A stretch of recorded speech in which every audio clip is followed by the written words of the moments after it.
Huge numbers of Iranians have turned out for the burial of Qasem Soleimani, the Iranian military commander killed in a U.S. drone strike. He is being laid to rest in his hometown of Kerman, with millions already estimated to have packed the streets for funeral processions. An Iranian general warned that the martyr Qasem Soleimani was more dangerous dead than alive. The killing has raised fears of a conflict between the US and Iran. Soleimani was widely considered the second most powerful man in Iran behind Supreme Leader Khamenei. The US saw him as a terrorist and a threat to American troops.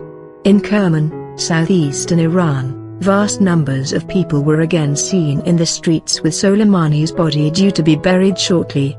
The martyr Qasem Soleimani is more powerful now that he is dead, said the Revolutionary Guard's top general, Major General Hossein Salami.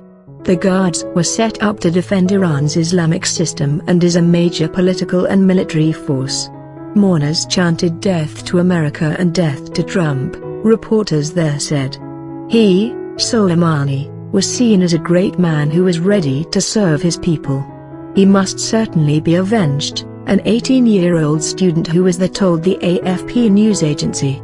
On Monday, Ayatollah Khamenei led prayers at Soleimani's funeral in Tehran, at one point weeping over his coffin. Unconfirmed estimates from Iranian state television put the number who took to the streets of Iran's capital alone as millions.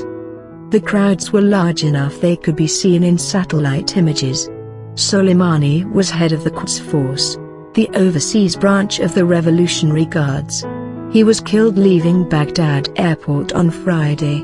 In his homeland, Soleimani was hailed as a national hero.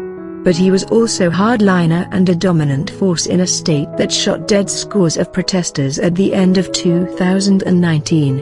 Soleimani supported Syria's President Bashar al-Assad in the country's civil conflict, aided the Shia militant group Hezbollah in Lebanon, and guided Iraqi militia groups against the Islamic State group.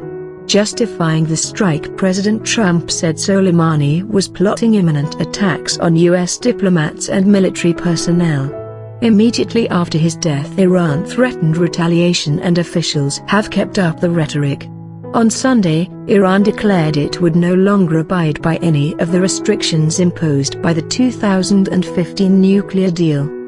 The deal limited Iranian nuclear capacities in exchange for the lifting of economic sanctions.